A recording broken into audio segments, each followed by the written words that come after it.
C'est par manque d'expérience de la vie qu'on fuit Cotonou pour se réfugier au Togo. Maintenant, chacun va comprendre que l'État est trop fort. Fuir Cotonou et se réfugier à Lomé, c'est une blague ou quoi? C'est insulter les services de renseignement du Bénin. C'est la naïveté. Opposant sa peur, béninois sans crainte, n'est-ce pas? C'est un enfant que j'ai vu dans la photo. Dommage pour lui. Maintenant, il va sciencer. Mais c'est trop tard. Je suis passé par là. D'autres vont fuir le Bénin très prochainement. Ceux-là qui donnaient de fausses informations. Je sais qu'il ne sera ni frappé ni maltraité. Je demande à la République d'avoir pitié de lui. C'est la façon dont il a été arrêté qui montre que ces audios le dépassent en sagesse. Sortir à 22 heures de chez lui, quand même, pour un opposant. Finalement, je suis le seul à avoir choisi de déposer les armes moi-même, rentrer par moi-même. Je demande à tout le reste de faire la paix avec la République. Ceux qui demandent au peuple béninois de sortir là, ils parlent de quel peuple? Le peuple béninois a compris où est son intérêt. Je profite du sort de Steve Amoussou pour demander à tout le monde de faire la paix avec la République. Nous sommes fils d'un même pays, oui, mais aucun État ne laissera passer des messages de déstabilisation. Je ne veux pas savoir si ces messages sont vrais ou pas, mais aucun État ne laissera tout ça prospérer. Nulle part au monde, l'État n'est un démocrate. Ne vous y trompez pas.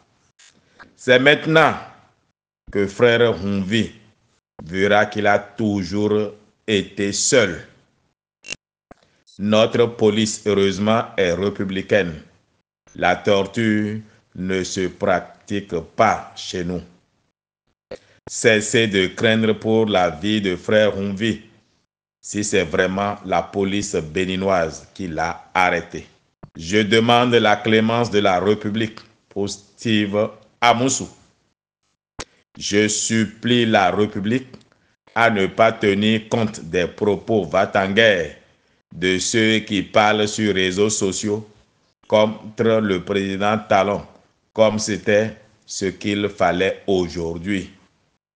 Monsieur le Président de la République, comme un père de famille, donnez la chance à ce garçon qui s'est laissé manipuler par les autres de se repentir. Sinon, comment laisser leur chef à Lomé? Ils n'avaient même pas les moyens d'être loin de Cotonou. Quand même, vous qui bavardez sur TikTok, vous qui menacez sur TikTok, vous qui promettez, enfin bref, vous devez tirer leçon de Steve Amoussou. Vous croyez souvent que Internet vous protège. Non. Il y a trop de moyens aujourd'hui pour localiser et identifier votre IP pour vous démasquer.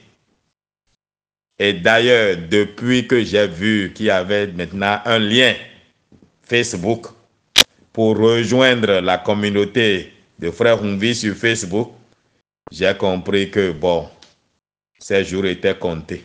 Parce que ça revenait à insulter les services de renseignement de notre pays. Et je suis fier des services de renseignement de notre pays qui ont montré qu'effectivement qu'ils font leur travail. Monsieur le Président, je ne suis ni content ni mécontent qu'on ait arrêté Frère Ronvi, non. Mais je suis quand même pour qu'on donne de primes à ceux qui ont réussi une telle opération. C'est les Israéliens qui réussissaient de tels coups. Je ne savais pas que le Bénin avait des professionnels de ce niveau-là. C'est ce que j'encourage. Ce n'est pas, n'allez pas dire qu'Ovi est content qu'on ait arrêté un autre Béninois. Non, pas du tout. J'aurais été plus heureux s'il m'avait suivi, s'il avait compris que nous étions sur le mauvais chemin. Ceux qui nous poussaient ou bien nous encouragent à certaines erreurs ne seront pas là quand on sera arrêté. Le reste, ce n'est pas parce qu'il a fait des milliers d'audios s'il peut justifier ses affirmations. Bon, vous savez, la preuve est la rançon du droit. Personne n'a dit qu'il a été assassiné. On a dit qu'on l'a arrêté. Alors, n'écoutez pas ceux qui vous appellent à la révolte. Vous ne les trouverez pas derrière si on vous arrête. Mais vous faites comme vous voulez. Ne dites pas qu'Ovi, non. Vous allez faire comme vous voulez et vous allez en répondre comme vous avez voulu.